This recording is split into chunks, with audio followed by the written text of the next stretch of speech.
ನಮ್ಮ ಜೀವನದಲ್ಲಿ ನಮಗೆ ಬೇಕಾಗಿರುವಂತಹ ಒಂದಿಷ್ಟು ಅಂಶವನ್ನು ದೇವರು ಶ್ರೀಕೃಷ್ಣ ಪರಮಾತ್ಮನು ಭಗವದ್ಗೀತೆಯಲ್ಲಿ ತಿಳಿಸುವಂತಹ ಪ್ರಯತ್ನವನ್ನು ಮಾಡಿದ್ದಾನೆ.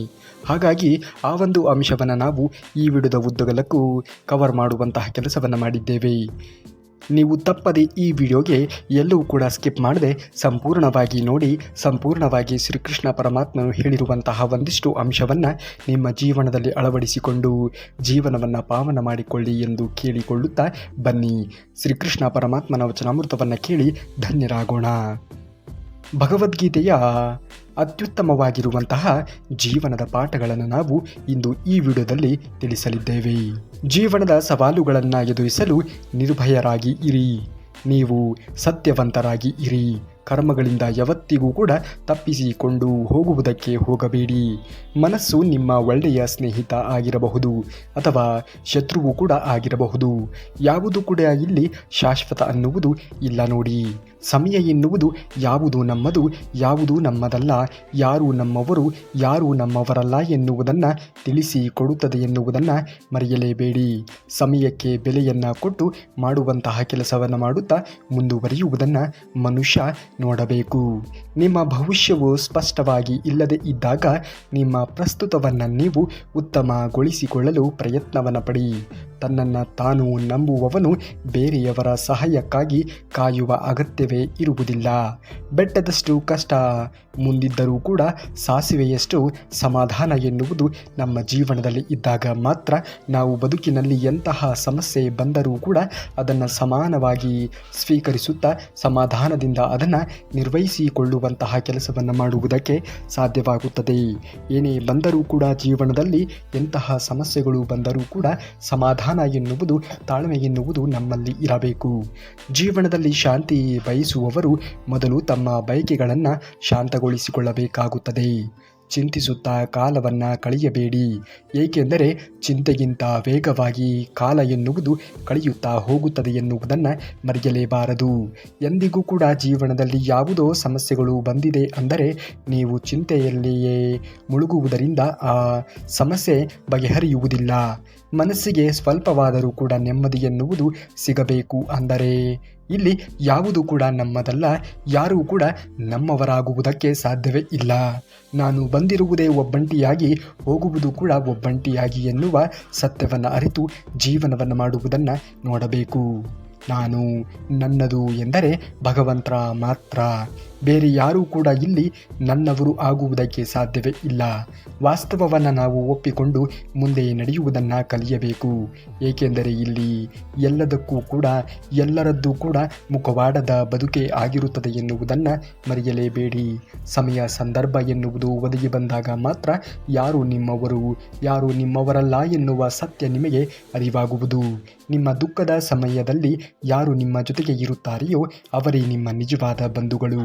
ನಿಮ್ಮ ಖುಷಿಯ ಸಮಯದಲ್ಲಿ ಮಾತ್ರ ನಿಮ್ಮ ಬಳಿಗೆ ಇದ್ದು ನಿಮ್ಮ ದುಃಖದ ಸಮಯದಲ್ಲಿ ನಿಮ್ಮನ್ನು ಮಾತನಾಡಿಸುವುದಕ್ಕೂ ಕೂಡ ಬರದೇ ಇದ್ದವರು ಖಂಡಿತವಾಗಿಯೂ ಕೂಡ ಅವರು ನಿಮ್ಮ ಸ್ನೇಹಿತರು ಅಥವಾ ಸಂಬಂಧಗಳು ಆಗುವುದಕ್ಕೆ ಸಾಧ್ಯವೇ ಇಲ್ಲ.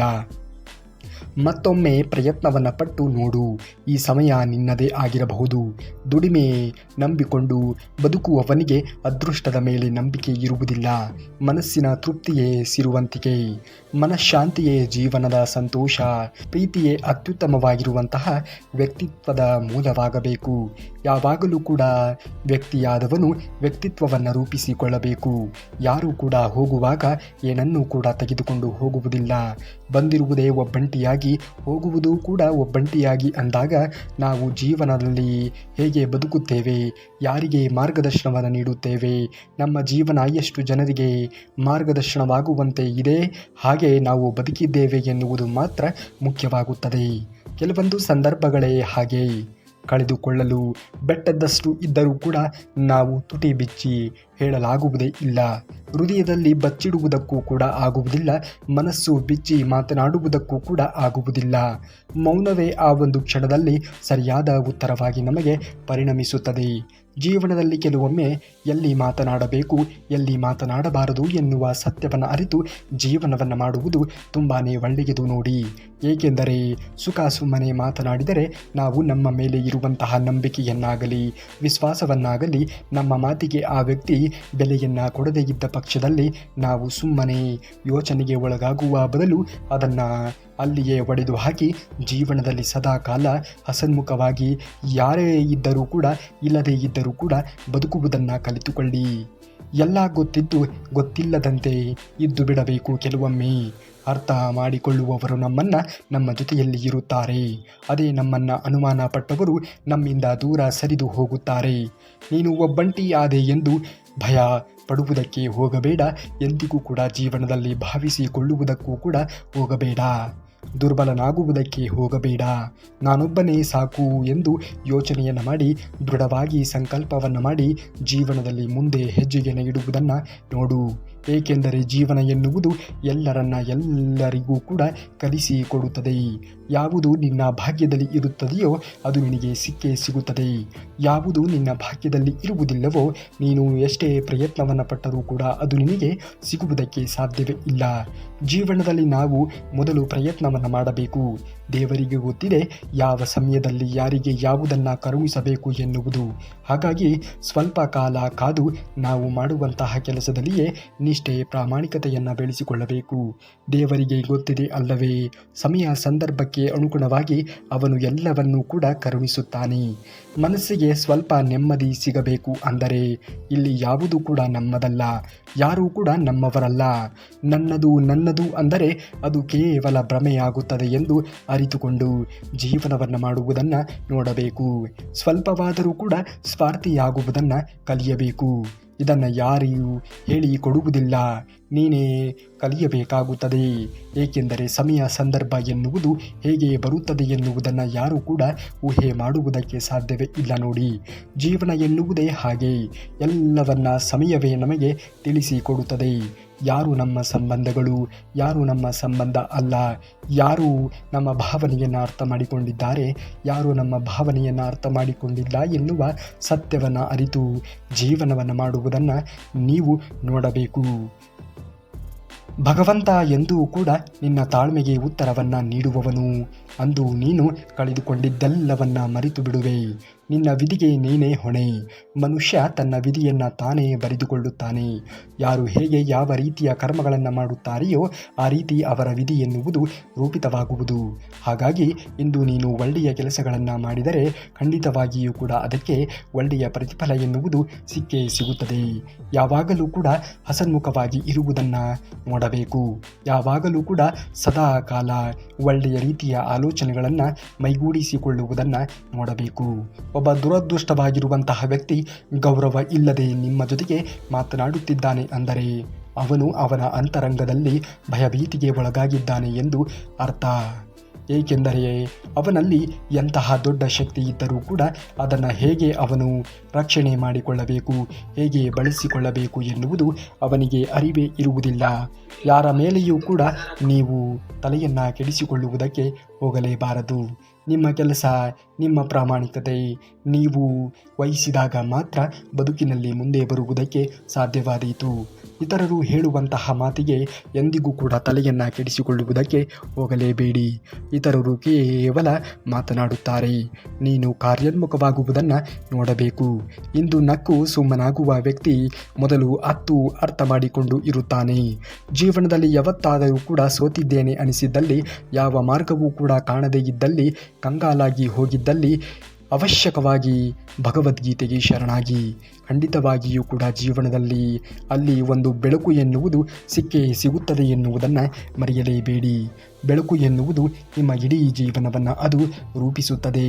ಆ ಜೀವನವನ್ನು ನೀವು ರೂಪಿಸಿಕೊಂಡು ಹೇಗೆ ಮುಂದೆ ಬದುಕಬೇಕು ಎನ್ನುವುದನ್ನು ಕೂಡ ಕಲಿಸಿಕೊಡುತ್ತದೆ. ಮನುಷ್ಯ ಎರಡೂ ವಿಷಯಗಳಲ್ಲಿ ಬಹಳನೇ ಜಾಗರೂಕನಾಗಿ ಇರಬೇಕಾದಂಥದ್ದು ಇಂದಿನ ಸ್ಥಿತಿಗಳಲ್ಲಿ ಅವಶ್ಯಕವಾಗಿ ಇದೆ. ಬಾಯಲ್ಲಿ ಆಹಾರ ಹಾಕುವಾಗ ಹಾಗೂ ಬಾಯಿಯಿಂದ ಮಾತು ಹೊರಗೆ ಹಾಕುವಾಗ ಈ ಎರಡು ವಿಚಾರಗಳಲ್ಲಿ ಮನುಷ್ಯ ಯಾವಾಗಲೂ ಕೂಡ ಬಹಳ ಜಾಗರೂಕನಾಗಿ ಇರಬೇಕಾಗುತ್ತದೆ. ತಾಳ್ಮೆ ಇರಲಿ. ಇಲ್ಲಿ ಒಂದೇ ದಿನಕ್ಕೆ ಯಾವುದು ಕೂಡ ಏನೂ ಕೂಡ ಆಗುವುದಿಲ್ಲ. ಎಲ್ಲವೂ ಕೂಡ ಏನೇ ಆದರೂ ಕೂಡ ಅದಕ್ಕೆ ಅದರದ್ದೇ ಆಗಿರುವಂತಹ ಸಮಯಾವಕಾಶವನ್ನು ತೆಗೆದುಕೊಳ್ಳುತ್ತದೆ ಎನ್ನುವುದನ್ನು ಮರೆಯಲೇಬೇಡಿ.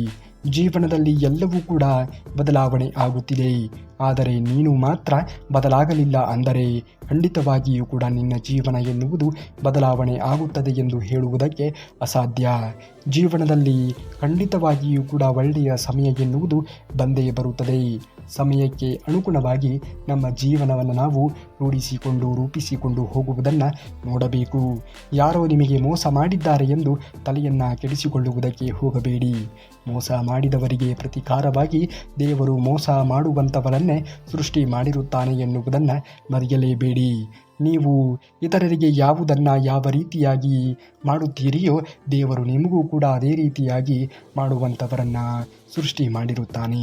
ಮೋಸ ಮಾಡಿ ಗೆದ್ದವರು ಉದ್ಧಾರ ಆಗಿರುವಂತಹ ಚರಿತ್ರೆಯೇ ಇಲ್ಲ.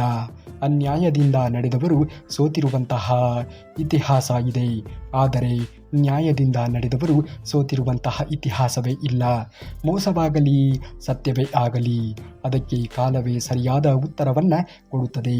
ದೇಹಕ್ಕೆ ಬಾಲ್ಯ, ಯೌವನ, ಮುಪ್ಪುಗಳು ಎಂಬ ಬದಲಾವಣೆಗಳು ಇರುತ್ತವೆ, ಆದರೆ ಆತ್ಮಕ್ಕೆ ಬಾಲ್ಯವೇ ಆಗಲಿ, ಯೌವನವೇ ಆಗಲಿ, ಮುಪ್ಪೇ ಆಗಲಿ ಇರುವುದಿಲ್ಲ. ಸಾವು ಶರೀರಕ್ಕೆ ಮಾತ್ರ, ಆತ್ಮಕ್ಕೆ ಸಾವು ಎನ್ನುವುದೇ ಇಲ್ಲ.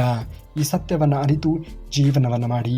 ಸದಾ ಕಾಲ ಆಗಿ ಹೋಗಿರುವುದರ ಬಗ್ಗೆ ಯೋಚನೆಗಳನ್ನು ಮಾಡುತ್ತಾ ಮುಂದೆ ಜೀವನದಲ್ಲಿ ಆಗಬೇಕಾಗಿರುವುದರ ಬಗ್ಗೆ ನೀವು ಎಂದಿಗೂ ಕೂಡ ಯೋಚನೆಯನ್ನು ಮಾಡುವುದಕ್ಕೆ ಹೋಗಿರುವುದೇ ಇಲ್ಲ. ಹಾಗಾಗಿಯೇ ನೀವು ಜೀವನದಲ್ಲಿ ಎಡವುವುದು. ಜೀವನದಲ್ಲಿ ಎಂದಿಗೂ ಕೂಡ ನಾಶವಾಗದ ಸಂಪತ್ತು ಜ್ಞಾನ ಒಂದೇ. ಜ್ಞಾನವನ್ನು ಯಾವ ವ್ಯಕ್ತಿ ಸಂಪಾದನೆ ಮಾಡಿಕೊಳ್ಳುತ್ತಾನೆಯೋ ಅವನು ಮಾತ್ರ ಜೀವನದಲ್ಲಿ ಎಲ್ಲವನ್ನ ಪಡೆದುಕೊಳ್ಳುತ್ತಾನೆ. ಜ್ಞಾನ ಸಂಪಾದನೆ ಮಾಡುವಂತಹ ಸಮಯದಲ್ಲಿ ಎಲ್ಲಿಯೂ ಕೂಡ ನಿಮ್ಮ ಮನಸ್ಸು ಚಿದರಿ ಹೋಗದಂತೆ ನೋಡಿಕೊಳ್ಳಿ. ಆಗ ಖಂಡಿತವಾಗಿಯೂ ಕೂಡ ಅದೇ ಜ್ಞಾನ ಎನ್ನುವುದು ನಿಮ್ಮನ್ನು ಉನ್ನತವಾಗಿರುವಂತಹ ಹಂತಕ್ಕೆ ತಲುಪಿಸುತ್ತದೆ ಎನ್ನುವುದನ್ನು ಮರೆಯಲೇಬೇಡಿ. ಜ್ಞಾನ ಅಂದರೆ ಅದು ಭಗವದ್ಗೀತೆ. ಅದು ಶಾಶ್ವತವಾಗಿ ನಮ್ಮ ಜೊತೆಯಲ್ಲಿ ಇರುತ್ತದೆ. ಅದು ನಾವು ಅದನ್ನು ಲೆಕ್ಕಿಸದೆ ಅದನ್ನು ವಿನಾಶದತ್ತ ಕೊಂಡೊಯ್ಯುವ ಧನ ಒಡವೆಗಳ ಹಿಂದೆ ಓಡಾಡುತ್ತಿದ್ದೇವೆ. ಇದು ನಮ್ಮ ದುರದೃಷ್ಟವಶಾತ್. ಭಗವದ್ಗೀತೆಯನ್ನು ಜೀವನದಲ್ಲಿ ಒಮ್ಮೆಯಾದರೂ ಕೂಡ ಪಠನೆ ಮಾಡುವುದನ್ನು ನೋಡಬೇಕು. ಏಕೆಂದರೆ ಅಲ್ಲಿ ನಿಮ್ಮ ಜೀವನದಲ್ಲಿ ಎಲ್ಲಿಯೂ ಕೂಡ ದಾರಿ ತೋಚದೇ ಇದ್ದಾಗ ಭಗವದ್ಗೀತೆಯನ್ನು ನೀವು ಒಂದು ವೇಳೆ ಓದಿದ್ದಲ್ಲಿ ನಿಮ್ಮ ಜೀವನ ಎನ್ನುವುದು ಖಂಡಿತವಾಗಿಯೂ ಕೂಡ ಬದಲಾವಣೆ ಆಗುತ್ತದೆ ಎನ್ನುವುದನ್ನು ಮರೆಯಲೇಬೇಡಿ. ಅತಿ ಬುದ್ಧಿಯಿಂದ ಮೋಸ ಮಾಡಿದವರು ಕಾಲ ಎನ್ನುವುದು ಕೂಡಿ ಬಂದಾಗ ಅತಿಯಾದ ಒಂದು ದಡ್ಡತನದಿಂದಲೇ ಮೋಸ ಹೋಗಿರುತ್ತಾರೆ. ಖಚಿತ, ನಮ್ಮವರು ಎನ್ನುವುದೆಲ್ಲ ಕೇವಲ ಭ್ರಮೆ ಆಗಿರುತ್ತದೆ. ಇಲ್ಲಿ ಯಾರಿಗೂ ಕೂಡ ನಮ್ಮವರಾಗಿರುವುದಕ್ಕೆ ಸಾಧ್ಯವೇ ಇಲ್ಲ. ತಾಳ್ಮೆ ಎನ್ನುವುದು ನಮ್ಮಲ್ಲಿ ಇರಲಿ. ಮುಂದೆ ಒಳ್ಳೆಯ ದಿನಗಳು ಬಂದೇ ಬರುತ್ತದೆ. ಒಳ್ಳೆಯತನ ಯಾವಾಗಲೂ ಕೂಡ ಗೆಲ್ಲುತ್ತದೆ. ಒಳ್ಳೆಯತನ ಎನ್ನುವುದು ನಿಮ್ಮಲ್ಲಿ ಇದ್ದಾಗ ಖಂಡಿತವಾಗಿಯೂ ಕೂಡ ದೇವರು ಶ್ರೀಕೃಷ್ಣ ಪರಮಾತ್ಮನು ನಿಮಗೆ, ನಿಮ್ಮ ಪರಿಶ್ರಮಕ್ಕೆ, ನಿಮ್ಮ ತಾಳ್ಮೆಗೆ, ನಿಮ್ಮ ಬೆವರ ಹನಿಗೆ ಸರಿಯಾದ ಉತ್ತರವನ್ನು ಆ ಸಮಯ ಎನ್ನುವುದು ಕೂಡಿ ಬಂದಂತಹ ಗಳಿಗೆಯಲ್ಲಿ ಕೊಡುತ್ತಾನೆ ಎನ್ನುವುದನ್ನು ಮರೆಯಲೇಬೇಡಿ. ಸಮಯವನ್ನು ಸರಿಯಾದ ರೀತಿಯಲ್ಲಿ ಸದುಪಯೋಗ ಮಾಡಿಕೊಳ್ಳುವುದನ್ನು ನೀವು ಕಲಿಯಲೇಬೇಕು. ಮಣ್ಣಲ್ಲಿ ಮಣ್ಣಾಗೂ ಪರವಾಗಿಲ್ಲ, ಆದರೆ ಕೆಟ್ಟವರಲ್ಲಿ ನೀನು ಒಬ್ಬ ಕೆಟ್ಟವನಾಗಬೇಡ. ಯಾರಾದರೂ ನಿನ್ನನ್ನು ಅವಮಾನಿಸಿದರೆ ಎಂದಿಗೂ ಕೂಡ ಜೀವನದಲ್ಲಿ ಹೆದರಬೇಡ. ಏಕೆಂದರೆ ಹುಚ್ಚು ಜನರಿಗೆ ಗೊತ್ತೇ ಇರುವುದಿಲ್ಲ ಅದು ವಜ್ರವೆಂದು. ಅದಕ್ಕೆ ಅವರು ವಜ್ರವನ್ನು ಗಾಜು ಎಂದು ಭಾವಿಸಿ ಇರುತ್ತಾರೆ. ಯಾರೋ ನಿಮ್ಮ ಬಗ್ಗೆ ಇಲ್ಲ ಸಲ್ಲದ ಮಾತುಗಳನ್ನು ಆಡುತ್ತಿದ್ದಾರೆ ಎಂದು ತಲೆಕೆಡಿಸಿಕೊಳ್ಳುವುದಕ್ಕೆ ಹೋಗಲೇಬೇಡಿ. ಎಂದಿಗೂ ಕೂಡ ಯಾರೂ ಒಳ್ಳೆಯ ಪುಸ್ತಕ ಇದ್ದದ್ದು ಬೇಗನೆ ಅರ್ಥವಾಗುವುದಿಲ್ಲ. ಅದೇ ರೀತಿಯಾಗಿ ಒಳ್ಳೆಯ ವ್ಯಕ್ತಿಗಳು ಯಾರಿಗೂ ಕೂಡ ಅರ್ಥವಾಗುವುದೇ ಇಲ್ಲ. ಬಿಟ್ಟು ಹೋದವರು ಮುಖ್ಯವಲ್ಲ, ಹೋಗುವಾಗ ಏನನ್ನ ನಮಗೆ ಕಲಿಸಿ ಹೋದರು ಎನ್ನುವುದು ಮಾತ್ರ ಮುಖ್ಯವಾಗುತ್ತದೆ. ನಮ್ಮ ಕನಸುಗಳಿಗಿಂತ ದೇವರ ಯೋಚನೆ ಯಾವಾಗಲೂ ಕೂಡ ಉತ್ತಮವಾಗಿಯೇ ಇರುತ್ತದೆ. ಒಳ್ಳೆಯ ಸಂಬಂಧಗಳನ್ನು ಪ್ರೀತಿ ಕೊಟ್ಟು ಉಳಿಸಿಕೊಳ್ಳಿ. ಕೆಟ್ಟ ಸಂಬಂಧಗಳನ್ನು ನಾವು ಮೌನವಾಗಿ ಇದ್ದುಕೊಂಡೇ ಅವರಿಂದ ನಾವು ಮುಕ್ತಿಯನ್ನು ಪಡೆಯಬೇಕು. ಏಕೆಂದರೆ ಒಳ್ಳೆಯತನ ಎನ್ನುವುದು ಯಾವಾಗಲೂ ಕೂಡ ಜಯಬೇರಿ ಆಗುತ್ತದೆ, ಎಲ್ಲರಿಗೂ ಕೂಡ ಅದು ಮೆಚ್ಚುಗೆ ಆಗುತ್ತದೆ. ಕೆಟ್ಟತನ ಎನ್ನುವುದು ಕೇವಲ ಕೆಟ್ಟ ಮನಸ್ಸುಗಳನ್ನು ಉಳ್ಳಂತಹ ವ್ಯಕ್ತಿಗಳಿಗೆ ಮಾತ್ರ ಅದು ಇಷ್ಟವಾಗುತ್ತದೆ. ಕೆಟ್ಟವರನ್ನು ನಾವು ಎಂದಿಗೂ ಕೂಡ ಜೀವನದಲ್ಲಿ ಸೇರಿಸಿಕೊಳ್ಳುವುದಕ್ಕೆ ಹೋಗಲೇಬಾರದು. ಕೆಲವೊಂದು ವಿಷಯಗಳಲ್ಲಿ ನಾವು ಸಣ್ಣವರಾಗಿ ಇರುವುದೇ ಒಳ್ಳೆಯದು. ಅದು ಸುಖವೇ ಇರಲಿ, ದುಃಖವೇ ಇರಲಿ, ದೇವರ ನಾಮಸ್ಮರಣೆಯನ್ನು ನಾವು ಎಂದಿಗೂ ಕೂಡ ತಪ್ಪಿಸಬಾರದು. ಕಷ್ಟ ಬಂದಾಗ ಮಾತ್ರ ದೇವರನ್ನು ನೆನೆಯುವುದು ಅಲ್ಲ, ಸುಖವಿದ್ದಾಗಲೂ ಕೂಡ ದೇವರ ಧ್ಯಾನದಲ್ಲಿ ತೊಡಗಬೇಕು. ಭಗವಂತ ಶ್ರೀಕೃಷ್ಣ ಪರಮಾತ್ಮನು ಮಾತ್ರ ಎಲ್ಲರನ್ನ ಸಂಕಷ್ಟದಿಂದ ಆಚೆಗೆ ತರಬಲ್ಲ. ಹಾಗಾಗಿ ಶ್ರೀಕೃಷ್ಣ ಪರಮಾತ್ಮನನ್ನು ನಂಬಿ, ಅವನು ಎಲ್ಲರನ್ನ ರಕ್ಷಣೆ ಮಾಡುತ್ತಾನೆ, ಎಲ್ಲವನ್ನ ನೋಡುತ್ತಾನೆ. ಎಂತಹ ಸಮಸ್ಯೆಗಳು ಜೀವನದಲ್ಲಿ ಉದ್ಭವ ಆದರೂ ಕೂಡ ನೀವು ಇತರರ ಬಳಿಯಲ್ಲಿ ಹೇಳಿದಾಗ ಅವರು ನಿಮಗೇ ಗೊತ್ತಿಲ್ಲದಂತೆ ಅವರು ಮತ್ತೊಬ್ಬರ ಬಳಿಯಲ್ಲಿ ಹೇಳುವಂತಹ ಸಂದರ್ಭಗಳು ಒದಗಿ ಬರುತ್ತದೆ. ಆದರೆ ನೀವು ಶ್ರೀಕೃಷ್ಣ ಪರಮಾತ್ಮನಲ್ಲಿ ಹೇಳಿಕೊಂಡಾಗ ಅವರು ಯಾರ ಬಳಿಯಲ್ಲಿಯೂ ಕೂಡ ಸುಳಿಯುವುದಕ್ಕೂ ಕೂಡ ಬಿಡುವುದಿಲ್ಲ. ದೇವರ ಸ್ಮರಣೆಯಿಂದ ಎಲ್ಲ ತೊಂದರೆಗಳು ಪರಿಹಾರವಾಗುತ್ತದೆ. ಹೀಗಾಗಿ ದೇವರ ಮೇಲಿನ ಅನನ್ಯ ಭಕ್ತಿಯಿಂದ ಎಂದೂ ವಿಮುಖರಾಗಬೇಡಿ. ನಿಮ್ಮ ಮನಸ್ಸಿನಿಂದ ದೇವರನ್ನ ಧ್ಯಾನಿಸಿ. ಸುಮ್ಮನೆ ಕುಳಿತವರು ಹೆಜ್ಜೆ ಗುರುತುಗಳನ್ನು ಮೂಡಿಸುವುದಕ್ಕೆ ಆಗುವುದೇ ಇಲ್ಲ. ಹೆಜ್ಜೆ ಗುರುತು ಮೂಡಿಸಬೇಕು ಅನ್ನುವುದೇ ಆದರೆ ಗೆದ್ದು ನಡೆಯುವುದನ್ನು ಕಲಿಯಬೇಕು. ಜೀವನದಲ್ಲಿ ಹಾಗೆ ನಮ್ಮ ಜೀವನವನ್ನು ಸರಿಯಾದ ರೀತಿಯಲ್ಲಿ ನಾವು ಸದುಪಯೋಗ ಮಾಡಿಕೊಳ್ಳಬೇಕು ಅನ್ನುವುದೇ ಆದರೆ ಜೀವನದಲ್ಲಿ ಆಗಾಗ ಬರುವಂತಹ ಈ ಒಂದು ಸಮಸ್ಯೆಗಳಿಂದ ನಾವು ಮುಕ್ತಿಯನ್ನು ಹೊಂದಬೇಕು. ಪ್ರತಿಯೊಂದು ಸಮಸ್ಯೆಗಳಿಗೂ ಕೂಡ ಪರಿಹಾರ ಎನ್ನುವುದು, ಮುಕ್ತಿ ಎನ್ನುವುದು ಇದ್ದೇ ಇರುತ್ತದೆ. ಯಾವಾಗ ನೀನು ತಾಳ್ಮೆಯನ್ನು ತೆಗೆದುಕೊಂಡು ಯೋಚನೆಯನ್ನು ಮಾಡಿ ನೋಡುತ್ತೀಯೋ ಆಗ ಖಂಡಿತವಾಗಿಯೂ ಕೂಡ ಪ್ರತಿಯೊಂದು ಸಮಸ್ಯೆಗಳಿಗೂ ಕೂಡ ಪರಿಹಾರ ಎನ್ನುವುದು ಇದ್ದೇ ಇರುತ್ತದೆ ಎನ್ನುವುದನ್ನು ಮರೆಯಲೇಬೇಡ. ಕೆಟ್ಟ ನೆನಪುಗಳು ವಿಪರೀತವಾಗಿ ನಿಮ್ಮನ್ನು ಕಾಡುತ್ತಿರಬಹುದು, ಆದರೆ ಆ ಸಮಯ ಎನ್ನುವುದು ಹೀಗೆ ಇರುತ್ತದೆ ಎನ್ನುವುದನ್ನು ಯಾರೂ ಕೂಡ ಹೇಳುವುದಕ್ಕೆ ಸಾಧ್ಯವೇ ಇಲ್ಲ. ಹೇಗೆ ಕತ್ತಲು ಬಂದ ಮೇಲೆ ಬೆಳಕು ಎನ್ನುವುದು ಆವರಿಸುತ್ತದೆಯೋ, ಬೆಳಕು ಹೋದ ನಂತರದಲ್ಲಿ ಕತ್ತಲೆ ಎನ್ನುವುದು ಆವರಿಸುತ್ತದೆಯೋ, ಹಾಗೆ ನಮ್ಮ ಜೀವನದಲ್ಲಿ ಸಮಸ್ಯೆಗಳು, ದುಃಖಗಳು, ನೋವುಗಳು ಬರುವುದು ಸಹಜ. ಹೇಗೆ ಮತ್ತೆ ಬೆಳಕು ಎನ್ನುವುದು ಜೀವನದಲ್ಲಿ ಬರುತ್ತದೆಯೋ ಅದೇ ರೀತಿಯಾಗಿ ನಮ್ಮ ಸಮಸ್ಯೆಗಳಿಂದ ಎಲ್ಲ ಸಮಸ್ಯೆಗಳಿಗೆ ಪರಿಹಾರ ಎನ್ನುವುದು ದೊರಕುತ್ತದೆ. ತಾಳ್ಮೆ ಎನ್ನುವುದು ನಮ್ಮಲ್ಲಿ ಇರಬೇಕು. ದೇವರು ಕೊಟ್ಟು ಕೂಡ ನೋಡುತ್ತಾನೆ, ಕೊಟ್ಟ ಮೇಲೆ ಕಿತ್ತುಕೊಂಡು ಕೂಡ ನೋಡುತ್ತಾನೆ. ದೇವರ ಮೇಲೆ ಸಹನೆಯನ್ನು ಇಟ್ಟುಕೊಂಡು ಜೀವನದಲ್ಲಿ ಮಾಡುವಂತಹ ಕೆಲಸವನ್ನು ಮಾಡುತ್ತಾ ಮುಂದುವರಿಯುವುದನ್ನು ನೋಡಬೇಕು. ಹೃದಯಕ್ಕೆ ಪೆಟ್ಟು ಬಿದ್ದರೆ ಅದರ ನಿರ್ಣಯಗಳು ತುಂಬಾ ಕಠಿಣವಾಗಿ ಇರುತ್ತದೆ. ಯಾವ ಮನುಷ್ಯನೂ ಕೂಡ ಇಲ್ಲಿ ಮೂರ್ಖನಾಗಿ ಇರುವುದಿಲ್ಲ. ಸಮಯ ಸಂದರ್ಭಗಳು ಅವನನ್ನು ಮೂರ್ಖನನ್ನಾಗಿ ಮಾಡುತ್ತದೆ. ಇಂದ್ರಿಯ ಸುಖವೂ ಕೂಡ ಮೊದಲಿಗೆ ಅಮೃತದಂತೆಯೇ ತೋರಬಹುದು, ಆದರೆ ಕೊನೆಯಲ್ಲಿ ಅದು ವಿಷದಂತೆ ಮಾರ್ಪಾಡು ಆಗುತ್ತದೆ.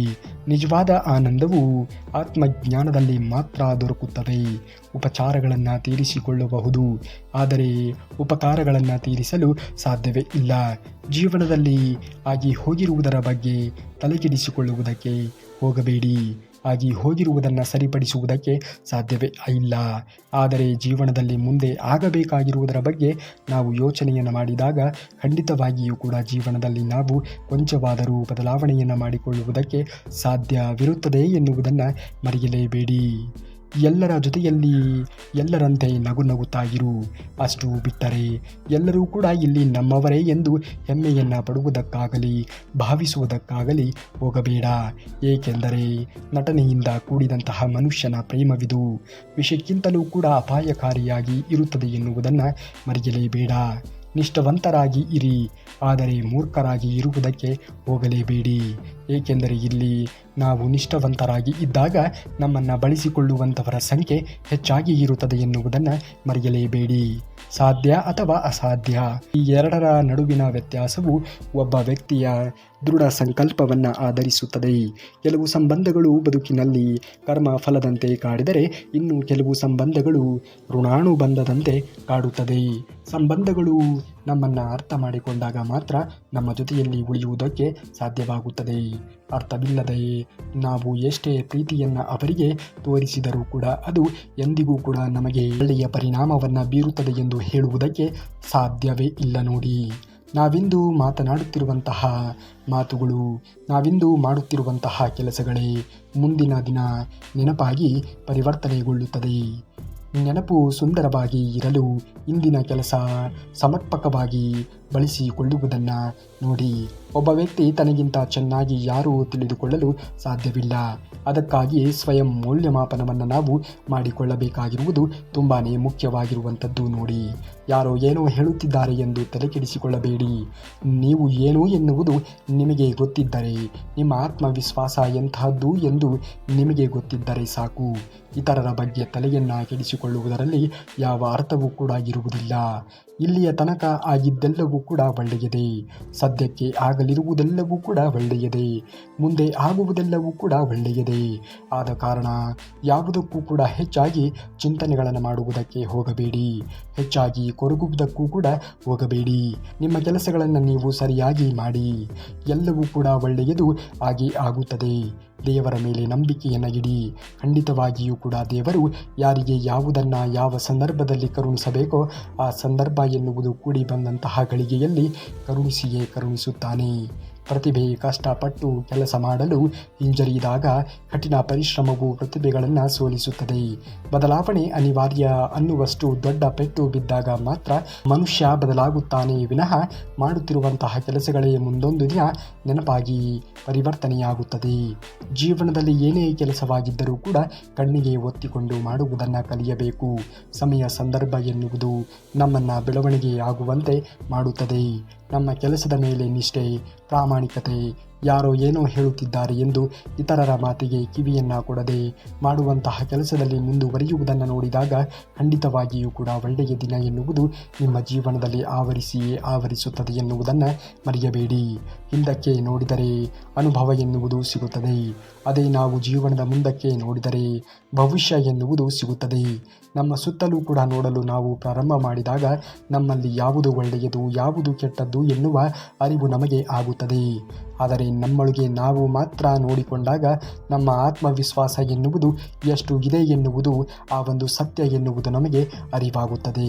ಹಾಗಾಗಿ ನಿಮ್ಮಲ್ಲಿ ನೀವು ನೋಡುವುದನ್ನು, ನಿಮ್ಮಲ್ಲಿ ನಿಮ್ಮ ಆತ್ಮವಿಶ್ವಾಸವನ್ನು ನೀವು ಹೇಗೆ ದೃಢವಾಗಿ ಮಾಡಿಕೊಳ್ಳಬೇಕು ಎನ್ನುವುದರ ಬಗ್ಗೆ ಆಲೋಚನೆಗಳನ್ನು ಮಾಡಿ ಖಂಡಿತವಾಗಿಯೂ ಕೂಡ ನಿಮ್ಮ ಜೀವನದಲ್ಲಿ ಆಗಬೇಕಾಗಿರುವಂತಹ ಒಳ್ಳೆಯ ಸಮಯ ಎನ್ನುವ ಕಾರ್ಯ ಎನ್ನುವುದು ಬಂದೇ ಬರುತ್ತದೆ ಎನ್ನುವುದನ್ನು ಮರೆಯಬೇಡಿ.